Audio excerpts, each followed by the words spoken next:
있어요. 만약에 60이 됐는데 인생을 돌아보지 않는다, 이런 분들은 나머지 100살까지 허무하게 살고 무의미하게 살고 고통스럽게 살 거예요. 방향도 모른 채 깜깜한 어두움 속에서 삶의 기쁨, 의미도 모른 채 살아갈 수가 있죠. 제 얼굴이 막 반짝반짝 테이프가 붙여져 있습니다. 이렇게 제가 이제 나이를 먹으면서 자꾸 넘어지고 부닥치고 하는 게 많아졌어요. 그래서 아프리카를 다니면서 제대로 이렇게 꼬맬 수도 없고 그런 상황이라 그동안 이 이마에 있는 상처를 방치하다가 이제 나이가 60이 된 기념으로 요 상처를 좀 없애야 되겠다 하면서 이렇게 피부과를 들렀는데 귀양 상처, 이마에 난 상처, 눈썹에 난 상처 고치면서 점까지 빼라고 그래갖고 검버섯도 있고 그래갖고 점까지 빼서 테이핑을 지금 하고 있습니다. 뭐가 반짝반짝. 그래도 여러분들 이해해 주시고 용서해 주시기 바랍니다.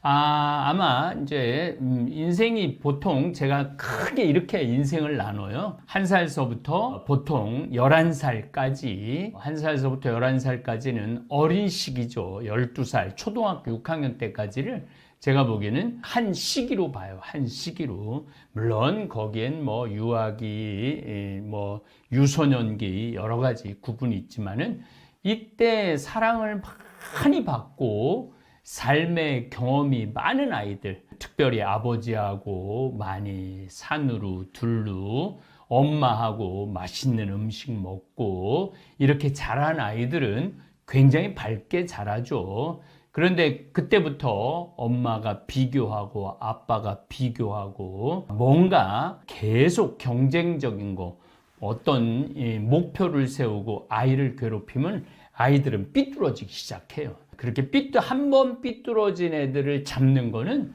불가능해요. 제가 보기엔 그래요. 그래서 육신이 아픈 거는 고치면 돼요. 육신이 아픈 건. 근데 이놈의 머리가 한번 미치면은 고치는 게 쉽지가 않아요. 초등학교 때 대개 아이들이 언제 미치느냐 하면은 초등학교 6학년 때까지는 참고 살아요. 엄마가 시키는 대로, 강제로, 아빠가 무서우니까. 그런데 중학교 1학년이 지나고 2학년이 되기 시작하면은 얘 머리가 미치기 시작하면은 눈에 뵈는 게 없죠. 그래서 이제 초등학교 6학년 때까지 한 시기.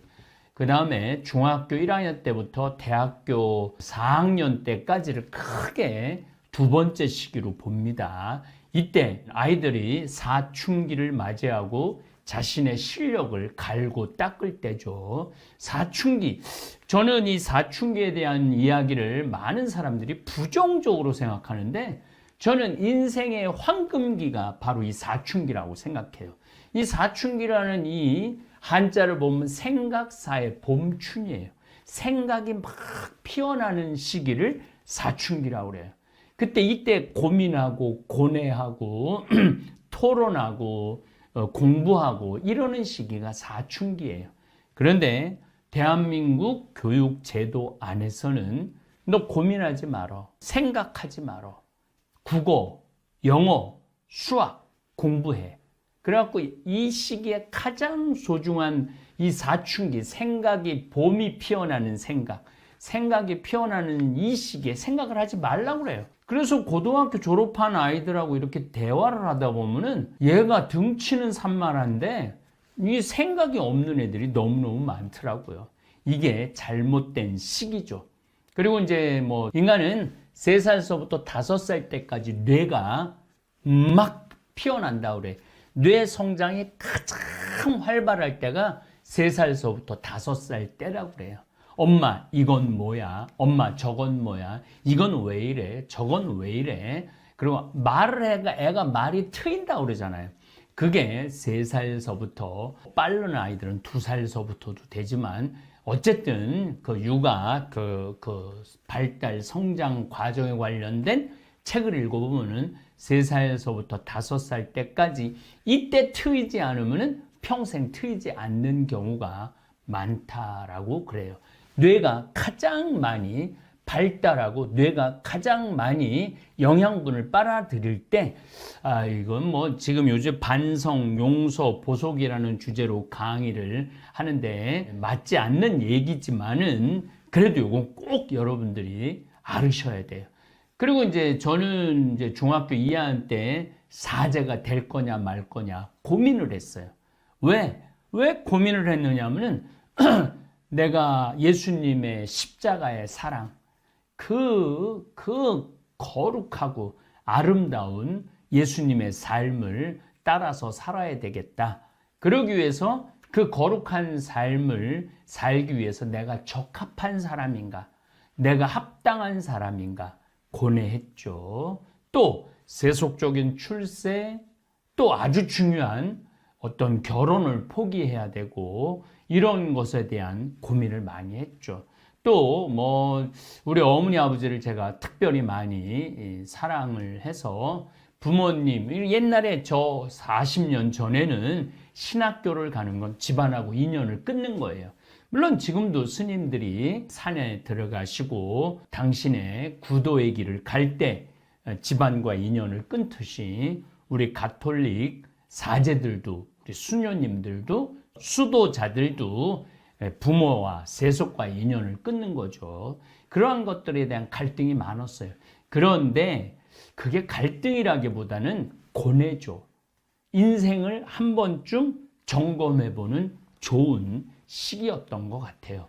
그래서 중학교 2학년에 15살의 어린아이였지만 굉장히 철학적인 생각, 신앙적인 생각을 많이 했어요. 그 좀 교만한 얘기지만은 그 아이들, 저는 뭐 또 중학교 2학년, 3학년, 고등학교 1학년, 3년을 거의 학교 생활을 못했죠.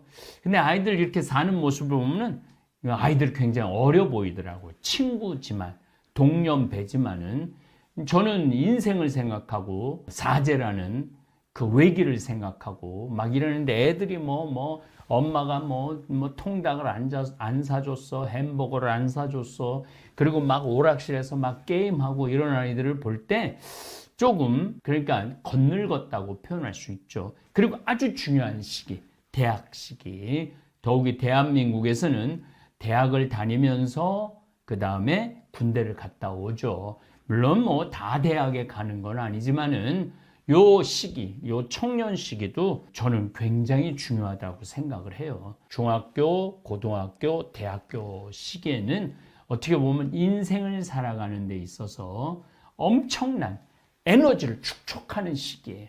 실력을 축적하는 시기예요.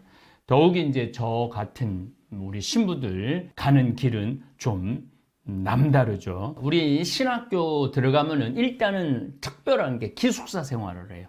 기숙사 생활을 하고 어떤 그 젊은 나이에, 어린 나이에 6시에 기상하고 7시에 기도하고 미사하고 8시에 식사하고 9시부터 12시 반까지 수업하고, 수업이 없는 시간에는 성당에서 기도하거나 도서관에서 공부를 하거나 하죠. 그리고 12시 반부터 2시까지 식사하고 쉬고, 또 방에서 쉴 수가 없어요. 우리 때는 운동장에 가 있든지 도서관에 가 있든지, 그래서 방에서 쉬지 못했어요. 2시부터 5시까지 또 공부를 하거나 수업을 하거나 또 특별한 동아리 활동을 하거나 그랬죠.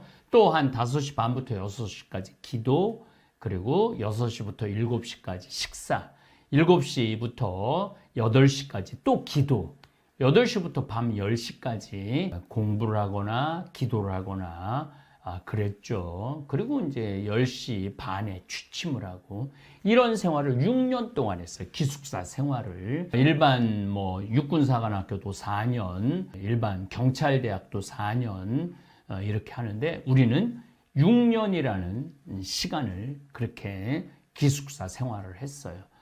거기에 학부, 보통 일반 대학보다도 학점이 훨씬 많죠. 보통 30학점. 그러니까 한 학기에 한 30시간을 공부하니까 어떻게 보면 막 고등학교 같이 공부를 많이 했어요. 철학, 동양 철학, 서양 철학 공부 많이 하고 또 불교학, 무속학, 사회학, 인간학, 사람에 대한 공부를 많이 했죠. 3학년, 4학년 때는 본격적인 신학 공부를 하고 그 다음에 5학년, 6학년, 7학년, 7년이었네요. 보니까 7학년까지 이제 사목, 사제, 세상에 나가서 어떻게 사목을 해야 되느냐. 그래서 혼인에 관련된 이야기, 또 어떤 성에 관련된 이야기, 그 다음에 사목에 관련된 이런 것들을 공부를 많이 하죠. 그러니까 저뿐만 아니라 일반 세상에서 다니는 우리 친구들도 뭐 고등학교 졸업하고 군대 갔다 오고 바로 직업전선에 뛰어드는, 뭐 직업전선에 뛰어들기 전에도 어쨌든 제가 보기에는 실습하는 시기라는 생각을 해요. 그래서 우리 같이 사제가 되기 위해서는 7년의 교육 과정을 거치는 경우도 있고 4년 대학 과정을 거치는 경우도 있고 요즘은 또 스펙 쌓는다고 잠시 언어 연수들도 많이 갔다 오고 그러죠. 뭐 어쨌든 이런저런 연유로 뭐 방황도 하고 공부도 하고 이게 제가 보기에는 한 30살까지 되는 것 같아요. 그래서 이제 30살서부터 본격적으로 결혼도 하고 우리 신부들은 신부도 되고 그래서 이제 30살서부터 제가 보기에는 어떤 사람들은 50살, 어떤 사람들은 60살, 뭐 출세하는 사람들은 60살까지 공무원이나 경찰이나 군인이나 또 안정적인 직장 생활하는 사람들은 60살까지 하고 그렇지 않으면 일반 기업이나 회사는 굉장히 불안정하죠. 어쨌거나 60살이 되면은 아이들도 다 키워요. 아이들도 다 키우고 성장도 하고 본인의 삶, 그러니까 자식을 위한 삶, 먹고 살기 위한 삶에 쫓기죠. 그리고 이제 60이 되다 보면은 인생의 대전환점이 옵니다. 어떤 대전환점이 오느냐 하면은 이제 정년퇴직도 해야 되고 자식들도 다 떠나고 이제 덩그러니 누구만 남느냐? 본인만 남아요. 물론 이제 아내도 있고 남편도 있고 하지만은 이제 본인이 남는 시간이에요. 본인하고의 어떤 싸움의 시간이에요. 그런데 어떤 사람은 그 본인하고 삶을 충실히 하고 또 자기가 스텝이라고 그러죠. 자기가 요 나이 땐 내가 뭐 결혼을 하고 요 나이 때는 전세에서 아파트를 갖고 아파트에서 조금 여유가 있으면은 건물을 하나 사고 땅을 사고 또 어떤 경우는 나는 시골에 귀농을 하고 뭐 나 개인적인 개발을 하고 뭐 여행을 다니고 여러 가지 하여튼 것들을 하다가 60이 되면은 뭔가 인생의 전환점이 옵니다. 60 바로 제가 60이에요. 내 인생의 전환점. 저뿐만 아니라 60을 맞이하는 사람들의 공통적인 생각이라는 생각을 합니다. 그럴 때 한번 인생을 돌아보죠. 인생을 돌아보게 돼 있어요. 만약에 60이 됐는데 인생을 돌아보지 않는다. 이런 분들은 나머지 100살까지 허무하게 살고 무의미하게 살고 고통스럽게 살 거예요. 방향도 모른 채 깜깜한 어두움 속에서 삶의 기쁨, 의미도 모른 채 살아갈 수가 있죠.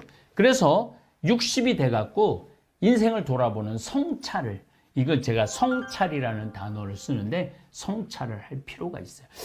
요즘 제가 반성, 용서, 보속 이런 주제로 토요 특강을 이어나가고 있죠. 우리 인생을 한번 돌아보자 이거죠. 우리가 정말 인생을 제대로 살고 있는가, 살았는가, 앞으로 또 어떻게 살 건가 이런 것들을 돌아보는 시점이 제가 보기엔 60이 아닌가 이런 생각을 합니다. 그래서 뭐 그런 얘기가 참 많죠. 인생은 60부터다. 이런 얘기 참 많이 하죠.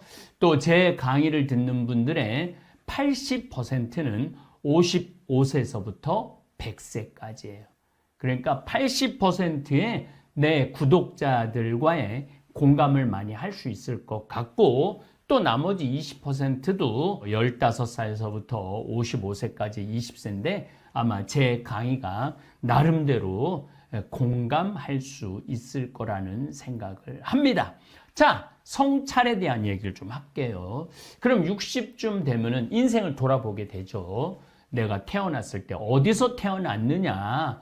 저는 경상도 함양이라는 아주 산골에서 태어났어요.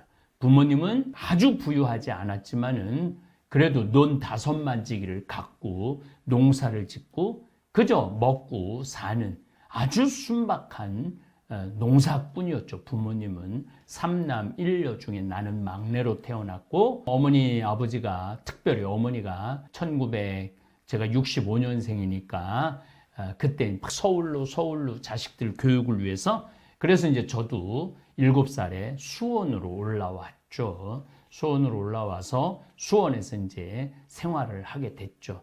수원에서 초등학교 다녔어요. 수원 영화초등학교라고 지금도 이제 옛날 생각이 나갖고 그 초등학교에 한번 30살에 한번 가보고 40살에 한번 가보고 얼마 전에도 한번 가봤는데 요즘은 다 문을 잠궈갖고 들어갈 수가 없는 시대가 됐어요.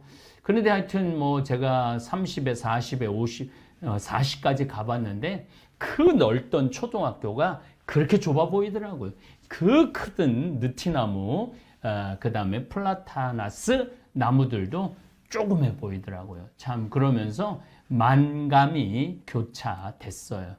그리고 이제 중고등학교 성당 세례 받으면서 제 인생이 많이 바뀌었죠. 그리고 신학교도 가고 신부로 이제 30년을 살았어요.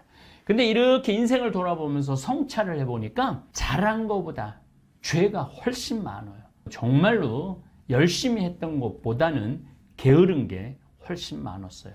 그런데 자, 오늘 여기까지만 얘기하고 자, 자기 인생의 성찰을 좀 60에 해야 되는데 어떤 사람은 성찰이 가능한 사람이 있고 어떤 사람은 성찰이 불가능한 사람이 있어요. 그럼 성찰이 가능한 사람은 어떤 사람이냐? 일단 신앙생활 하는 사람들이 성찰이 가능합니다. 우리 가톨릭 그리스도인들, 물론 개신교도 포함되는 그리스도인들은 계속 성찰을 하게 되죠. 반성을 하게 되죠. 또 우리 불교는 자기 완성, 해탈, 이게 굉장한 주제예요. 불교는. 그래서 어찌 보면은 자기가 해탈하면 자기가 부처님이 될 수 있는 거예요. 그래서 어떤 자기 수련이 어찌 보면은 우리 그리스도인들보다도 훨씬 더 아주 어떻게 보면은 치열하다고 볼 수 있죠. 자기 완성, 자기 해탈, 자아 실현 이런 것들이 그래서 이제 불교를 오래 제대로 그 과정을 밟는 분들은 성찰할 수 있는 그러한 바탕이 잘 돼 있죠. 또 한편으로 뭐 나는 뭐 성당도 안 다니고 절에도 안 다닌다. 신앙생활 특별히 안 했다. 그러나 나는 소크라테스, 아리스토텔레스, 플라톤 또 우리 동양 철학의 다산 선생님 이야기라든지 이황, 이이 또 현대 철학이라든지 이런 거에 관심이 많았고 그런 책들을 읽으면서 인생이라는 게 어떻게 사는 게 후회하지 않는 인생을 사는 거구나 라는 어떤 바탕이 있는 사람들이 있어요. 어떤 바탕이. 그런 바탕이 있는 사람들은 60에 자기 인생을 성찰하는 데 있어서 스펙트럼이라고 그러죠. 이렇게 볼 수 있는 각도가, 시야가 많이 넓죠. 또 한편으로는 신앙생활도 안 하고 또 철학책도 안 읽고 또 고전 소설책도 안 읽고 아무것도 안 하고 돈 버는 데만 죽어라. 그냥 출세하는데 돈 버는 데만 죽어라. 뛰어온 사람들이 60이 되면은 더 이상 돈 벌 기회도 출세할 기회도 놓치는 경우가 많아요. 이제 조금 있으면은 국회의원 선거가 있는데 저는 그 국회의원 선거할 때 유세하는 분들 또 국회의원 선거 주위에 있는 수많은 똑똑한 나름대로 성공한 사람들을 보면은 짠한 마음이 많이 들어요. 물론 이제 당선돼도 자기 소신을 국회에서 펼치는 게 쉬운 게 아니에요. 또 떨어지는 사람은 떨어져서 괴롭고 사업을 하다가 사업을 이제 접을 나이가 됐을 때 좌절감, 상실감도 있고 뭐 이런 것들이 다 어우러졌을 때 배신도 당하고 실패도 경험하고 부도도 맛보고 이런 것들이 어우러져 갖고 인생을 한 번쯤 돌아보는 나이가 이제 60이 아닌가 그런 생각을 합니다. 이 강의를 듣는 분들 중에 나는 신앙생활도 안 한다. 성서도 안 읽는다. 불경도 안 읽는다. 절에도 안 간다. 그리고 뭐 물론 그 외에도 참선을 하거나 뭐 난 아무것도 안 하고 돈만 이제까지 벌어왔다. 자식 키우는 데만 일생을 바쳤다.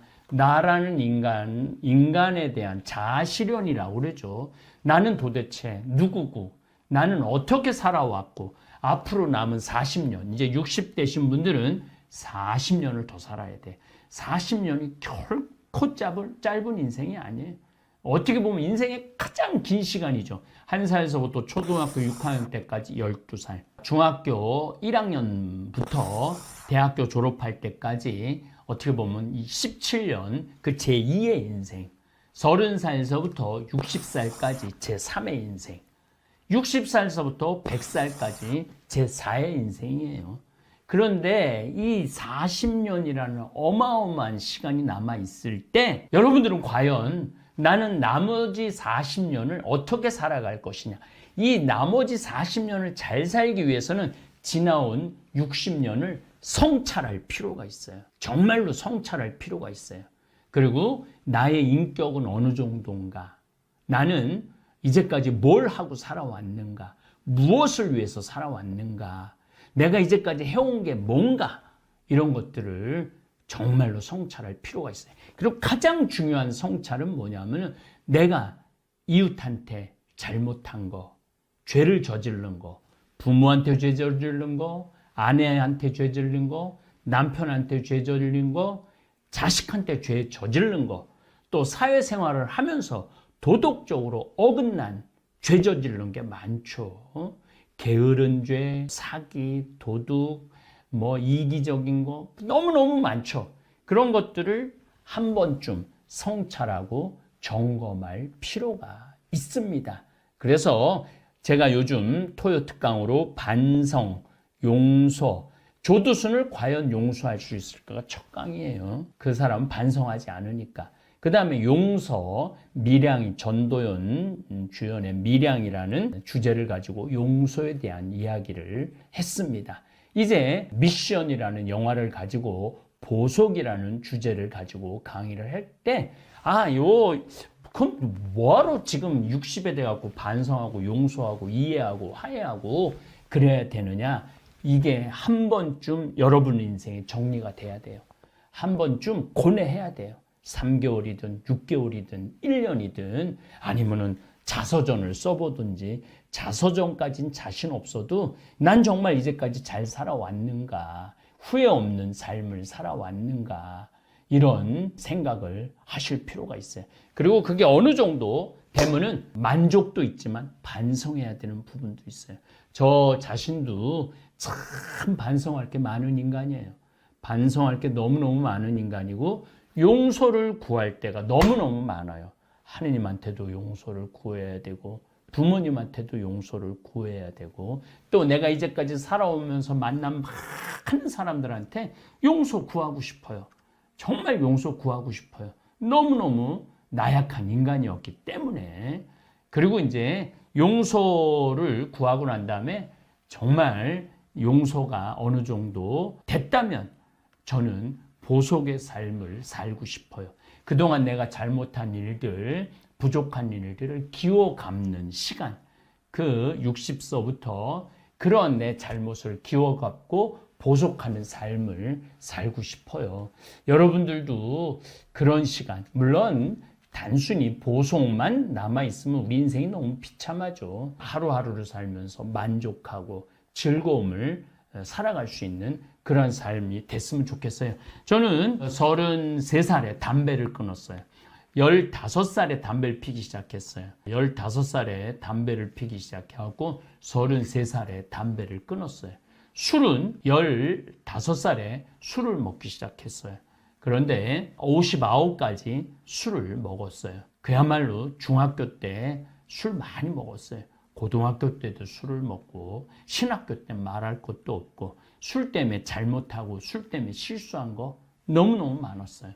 그런데 지금 지난 2월 11일 날 루르드 성모님 발현, 또 이번에 유럽 성지순례 성모님 성지 발현 성지를 하면서 현재까지는 지금 술을 끊었어요. 이제 2달이 이제 가까이 갑니다. 제 인생에 2달을 술을 끊은 적은 없어요.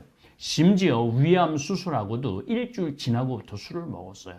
그러니까 저한테 지금 이 60에 제가 결심한 이 금주, 30년 전에 금연을 했고 이제 금주라는 것을 제 인생의 가장 어려운 숙제를 지금 수행 중에 있습니다. 그런데 요즘 굉장히 생활이 기뻐요. 즐겁고 저 자신을 한 번쯤 돌아볼 수 있고 제 자신의 건강을 챙길 수 있는 그런 좋은 시간이 되고 있어요.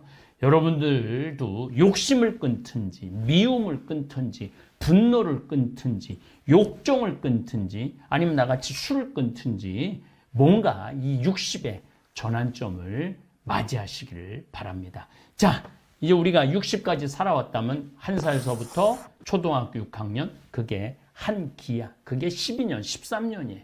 그 다음에 14살서부터 중학교 때부터 30살 때까지는 그야말로 청춘을 불살려는 실력을 쌓는 그런 시기예요. 그리고 인생을 어떻게 살아가는 밑바탕의 시기예요. 그 시기를 충실하지 못했던 분들은 30살서부터 60살까지 굉장히 힘들게 살겠죠. 또 30살서부터 60살까지 결혼하고 애 낳고 아이 키우고 나름대로 먹고 살고 출세하고 재산 모으고 했다면 60까지 살았다면 이제는 다 꺾이는 나이예요. 건강도 꺾이고 사회적인 생활도 꺾이고 부모로서의 역할도 꺾이고 그러는 나이가 60이 아닌가 그런 생각을 합니다. 자, 이제 60부터 100살까지 40년이 남아 있는데 그 40년을 어떻게 살아갈 것이냐. 이 우리가 큰 숙제예요. 더욱이 다볼사이버 교우들에게는 저는 그 길을, 행복한 길을 안내하고 싶어요. 정말 만족하는 길을 안내하고 싶어요. 백성호 신부님이라고 제가 서울교구 신부님인데 존경하는 신부님을 며칠 전에 만났는데 툭 던지는 말이 저한테 아주 깨달음을 주는 말씀을 하셨어요. 이제 어떤 시대냐? 걸어도 100년, 누워도 100년의 시대가 왔다. 이렇게 얘기를 하더라고요. 그러니까 60살에서부터 자기 건강을 잘 관리하는 사람도 100살을 살게 돼 있고 자기를 관리하지 못하는 사람들, 건강을 관리하지 못하는 사람도 100살까지 산다는 거예요. 그 맞는 얘기예요. 치매가 70에 걸려도 10년, 20년 동안 약으로 살면서 100살까지 가는 사람들 많아요. 당뇨가 걸려갖고 손도 자르고 눈도 멀고 발도 자르고 그래도 100살까지 사는 사람들 많아요. 중풍이 와갖고 팔다리 반신마비가 와갖고 절면서도 약이 좋아갖고 100살까지 사는 사람들 많아요. 자, 우리 다볼사이버 교우들은 걸어도 100년, 누워도 100년을 삽니다. 자, 어떻게 사시겠어요? 걸어도 100년을 사시는 게 훨씬 좋죠. 보람도 느끼고 의미도 찾고 하루하루가 정말 행복한 하루. 물론 그 전제가 바로 반성하고 용서를 청하고 회개를 하고 보속의 삶을 사는 이 기본적인 것들을 밟을 때 여러분들의 삶은 충만하실 겁니다. 오늘 나는 나의 삶을 돌아보며 내가 저지른 실수와 내가 할 수 있었던 선택들에 대해 많이 생각한다. 그리고 나보다 한 살이라도 젊은 이들에게 나는 이렇게 말하고 싶다. 인생은 빠르게 지나간다. 오늘의 선택이 내일의 삶을 결정한다는 것을 잊지 말라. 그리고 가장 중요한 것은 늘 사랑하는 사람들과 시간을 보내고 감사하는 마음을 잊지 않는 것이다. 여러분, 우리나라의 70세 이상 노인들 중 무려 40% 넘는 인구가 일을 하고 있다는 사실을 알고 계신가요?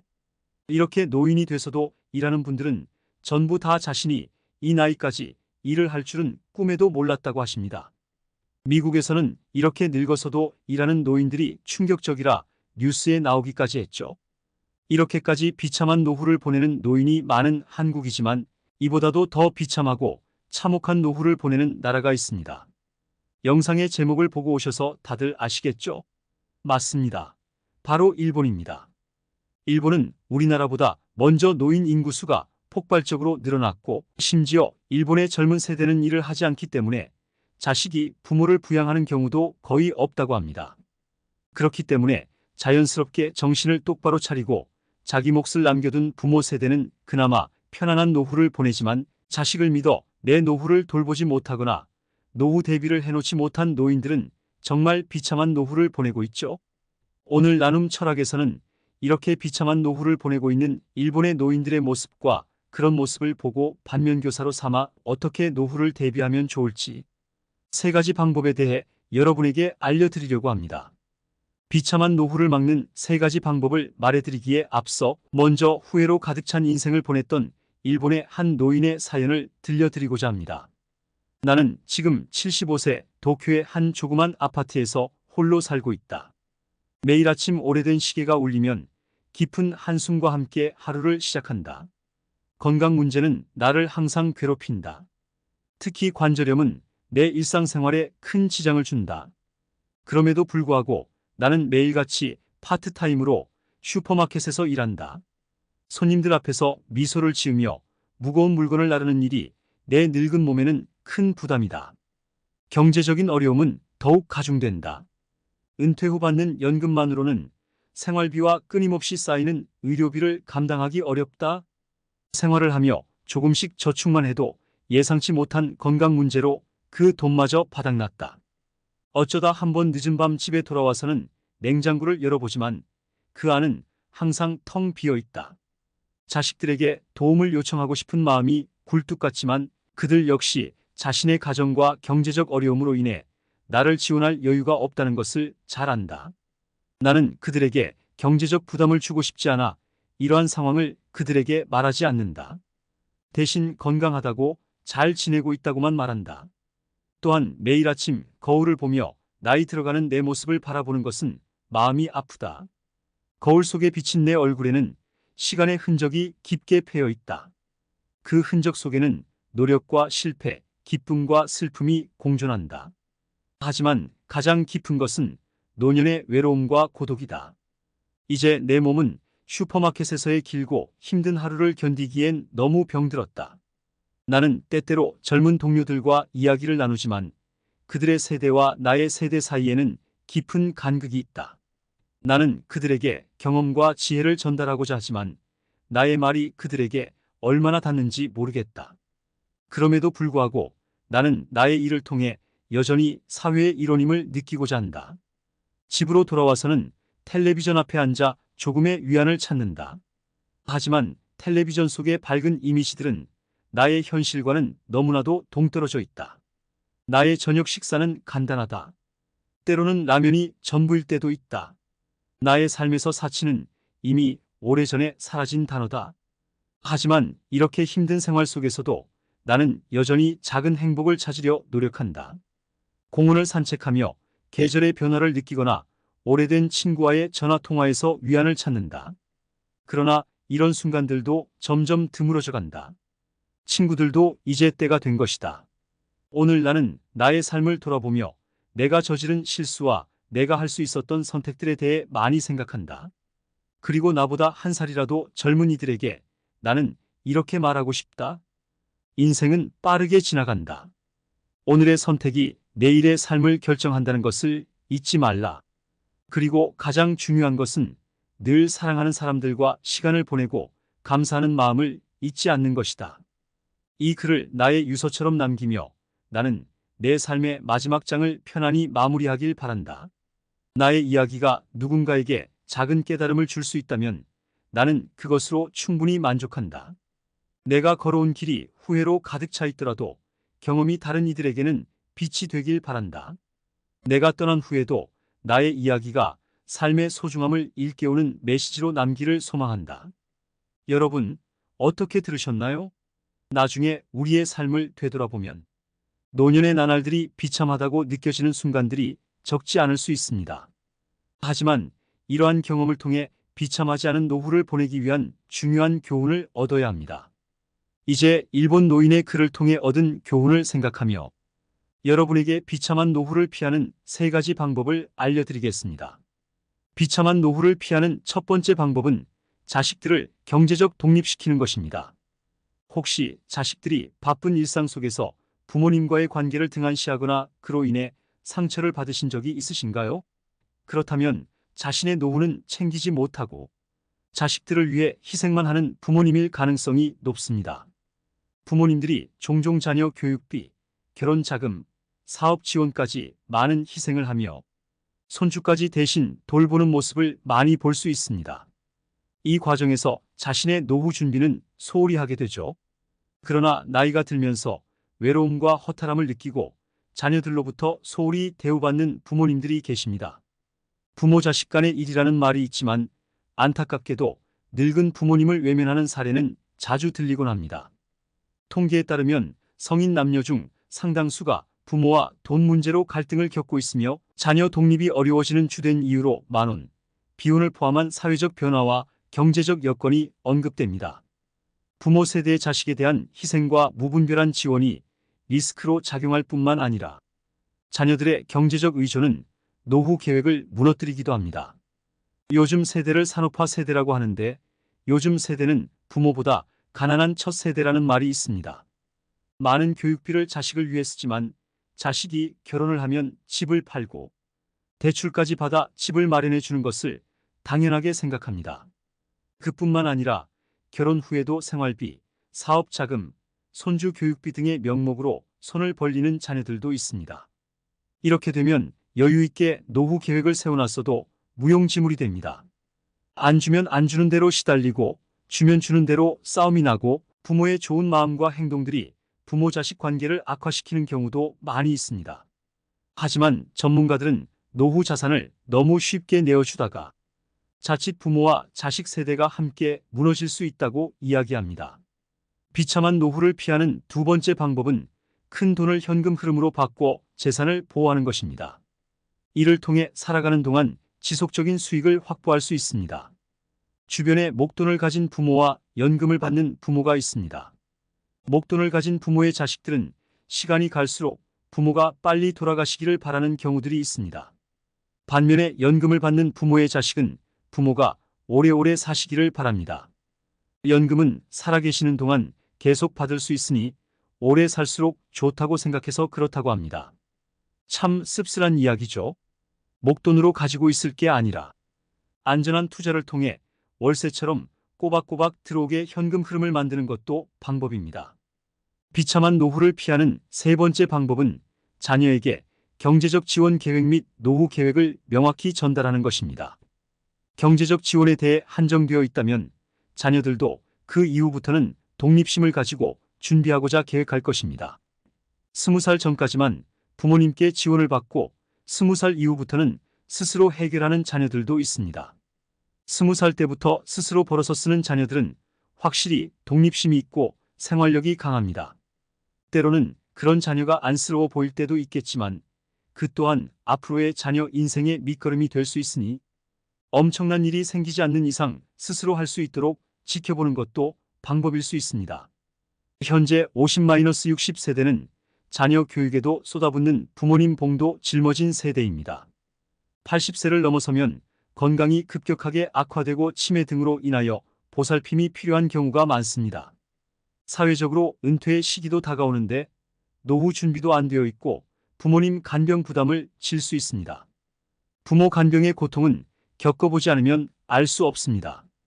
길게는 10년 이상도 이어질 수 있고 가족 전체가 무너질 수도 있습니다. 간병으로 인해 자식이 찍힐 때 결혼 등 자신의 삶을 포기해서는 안 됩니다. 이때 노후 자금을 활용해 방문 요양, 요양병원, 간병인 등을 동원하여 사회적 지원을 모두 활용해야 합니다. 50-60 세대는 형제가 많았기에 간병을 돌아가며 할 수가 있었지만 그 세대가 나이가 들어 간병이 필요해진다면 어떻게 될까요? 자식들에게 부모의 간병은 버거울 것입니다. 결국 50-60 세대는 자녀에게 간병을 기대할 수 없습니다. 그러니 자녀를 위해 교육비, 결혼자금, 사업, 자금 등으로 올인하는 대신 훗날에 자녀들에게 부담을 주지 않기 위해 스스로 간병을 준비한다는 생각으로 노후 자금을 계획해야 합니다. 부모의 대부분은 일단 자식에게 모든 것을 쏟아붓습니다. 자식이 하고 싶어 하는 건 모든 걸 다 해주고 싶어 하고 자녀 교육에 열을 올립니다.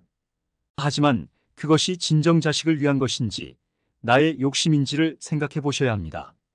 자식이 노후에 자신을 돌봐줄 거라는 기대를 하는 건 아니지만 일단 그렇게 쏟아부어야 마음이 편하기 때문입니다. 그렇게 자녀를 좋은 대학에 보내고 졸업을 하고 취업을 합니다. 이제 다 키웠다고 생각하겠지만 자녀가 결혼을 합니다. 내 자식 집 한 채는 마련해줘야지라는 생각에 전세값, 집값을 위해 부모가 노후 자금을 탕진하게 됩니다. 혹시 당신의 모습은 아니신가요? 하지만 이것은 초라하고 비참한 노후로 가는 지름길입니다. 나중에 은퇴하고 노후 자금을 준비해야지 하면 늦습니다. 그러다 결국 가진 거라고는 집 한 채와 조금 나오는 국민연금밖에 없는 신세가 됩니다. 그러니 노후 자금을 잘 계획하고 지켜야 합니다. 그렇다고 노후 자금을 악착같이 모을 필요는 없습니다. 잘 모으는 것도 중요하지만 모으는 것에만 열중하다가 자신의 행복을 찾지 못할 수 있습니다. 어떻게 잘 쓰느냐도 중요합니다. 관심 있고 좋아하는 분야를 찾아 새로운 것을 배워보세요. 새로운 것을 배우는 것에 아끼지 마세요. 나이가 많다고 몸이 아프다고 누워만 계실 건가요? 항상 새로운 것에 도전하고 배우는 사람은 없던 에너지도 생기게 하고 뇌 활동이 활발해져 노화 속도를 늦출 수 있습니다. 못하는 건 없습니다. 시간이 조금 더 걸릴 뿐입니다. 꾸준하게 한다면 새로운 것도 잘하게 될 수 있습니다. 신용카드보단 체크카드나 현금 사용을 생활로 하세요. 체크카드는 통장에서 바로 돈이 나가는 것을 확인할 수 있어 불필요한 소비를 줄일 수 있습니다. 당장에 필요할 것 같은 것도 현금이 없어서 못 샀을 경우 충동 구매를 피할 수 있습니다. 나이와 상관없이 사회생활을 지속하여 작은 일이라도 상관없습니다. 세상을 둘러보면 할 수 있는 일이 많이 있습니다. 스스로 나이에 제약을 두지 마세요. 사회생활을 계속하면 건강과 활력 유지에 좋습니다. 얼마 안 되는 연금으로 외롭고 초라하게 지내지 않기 위해 무슨 일이든 좋으니 사회생활을 지속하는 게 좋습니다. 사는 동안 나를 위해 다 쓰고 간다 생각하세요. 자식들을 위해 남겨놓는 것이 아니라 나의 행복과 건강을 위해 다 쓰고 간다는 마음가짐을 가지세요. 손자의 학비나 용돈, 가족 외식, 여행 등에 부담 없이 인심도 쓰고 자식들의 감사 인사로 인해 보람됨을 느낄 수 있습니다. 자식을 낳아서 잘 키운 것만으로도 부모 역할은 충분합니다. 자식이 손 벌렸을 때 서운해할까봐, 상처받을까봐 거절을 못하고 있는 돈 없는 돈 끌어다가 계속 지원해주면 자식은 경제적 독립도 못하고 또다시 손 벌리게 됩니다. 자식에게 헌신하고 희생하는 것이 부모의 도리라고 생각하신다면 지금부터라도 자식들을 위해서 그 생각들을 바꿔야 합니다. 어릴 때부터 부모에게 받는 것이 익숙한 자녀들은 어느 순간 고마움보단 당연하게 생각하게 됩니다. 힘들 때 당연히 부모에게 손 벌리는 자녀로 키우는 것이 옳은 일은 아닙니다. 오히려 계속 지원을 해주다가 더 이상 줄 게 없어 지원을 못하게 되면 부모, 자식 간의 관계가 안 좋아지는 경우들도 많습니다. 그래서 자녀가 독립심을 가질 수 있도록 가르치는 것도 부모의 참된 모습입니다. 그리고 검소하게 현명한 소비를 할 수 있도록 직접 보여주는 것도 중요합니다. 사치품을 많이 산다거나 큰 돈을 아무렇지 않게 쓰는 모습을 보이는 것보단 계획하에 꼭 필요한 것에 소비를 하는 모습을 보여줌으로써 자녀들도 올바른 소비를 할 수 있도록 해주세요. 한 연구에 따르면 넉넉한 돈을 지원받는 자녀보다 적은 돈을 지원받는 자녀가 재산을 더 많이 모으게 된다고 합니다. 절제와 절약을 실천하는 부모의 자녀가 독립심과 검소한 가치관을 가지면서 부자가 될 수 있다고 합니다. 부모가 부자인데 부자가 되지 못한 자녀들은 왜 고소득을 올리면서도 많은 재산을 모으지 못할까요? 그들은 어려서부터 부모가 부유하다는 말을 끊임없이 들어왔으며 부모의 사치스러운 생활 방식을 그대로 모방하기 때문입니다. 부모가 부유하다는 사실은 자녀에게 전혀 도움이 되지 않습니다. 자녀가 올바른 가치관이 생길 때까지는 그 사실을 모르는 게 오히려 도움이 될 수 있습니다. 그리고 성인이 되면 경제적 독립뿐만 아니라 육체적 독립, 정신적 독립도 함께 되어야 합니다. 경제적으로 의존하지 않는다고 해서 부모님 집에서 계속 얹혀 살거나 정신적으로 믿는 구석이 있다면 그 또한 진정한 독립이 아닙니다. 경제적, 육체적, 정신적 독립도 함께 되어야 자녀의 진정한 독립이 될 수 있으며 자립심이 생길 수 있습니다. 부모는 자녀가 걱정되고 불안한 마음이 있을 수 있지만 항상 부모의 울타리 속에서만 살 수는 없습니다. 생각보다 세상은 팍팍합니다. 그런 세상 속에서 자녀가 스스로 살아가려면 독립해서 잘 살아갈 수 있도록 해야 합니다. 자녀가 스스로 진정한 독립을 한다면 부모로서 더 이상 바랄 것도 고마울 것도 없습니다. 이제 세상은 변했고 그런 자녀들에게 효도까지 기대할 수는 없습니다. 그러니까 부모도 자식으로부터 육체적, 정신적, 경제적으로 완전히 독립해야 합니다. 부모로부터 완전한 독립을 해야 자녀가 진정으로 성장하듯 자녀로부터 완전한 독립을 해야 부모도 진정으로 행복해질 수 있습니다. 혼자가 되어서도 행복하게 잘 살려면 좋아하는 취미 하나 정도는 가지는 것이 좋습니다. 자식만 바라보고 살게 아니라 내가 좋아하는 게 뭔지, 내가 잘하는 게 뭔지를 들여다볼 필요가 있습니다. 그러면 내가 노후에 어떻게 재미있게 시간을 보낼지 알게 됩니다. 현재 노후 준비는 잘하고 계신가요? 부족하다면 지금부터라도 자식들에게 헌신만 하지 말고 나를 위해 저축해 두세요. 노후 자금을 준비하는 것도 중요하지만 가장 중요한 것은 건강입니다. 나이가 들면 하루가 다르게 근육이 빠지니 근육이 빠지지 않게 꾸준히 근력 운동을 하세요. 내가 행복해야 자식들도 행복합니다. 행복한 100세 인생을 맞이하기 위해서 노후 자금과 건강이 필수입니다. 이것은 갑자기 생기는 것이 아니니 지금부터 천천히 준비해 나가셔야 합니다. 60대, 70대도 늦지 않았습니다. 100세 시대이니 지금부터 건강 챙기며 준비하면 됩니다. 긴 시간 여정을 같이 해주셔서 감사합니다. 여러분의 인생에 늘 행복이 함께하길 바라겠습니다. 나눔 철학이었습니다.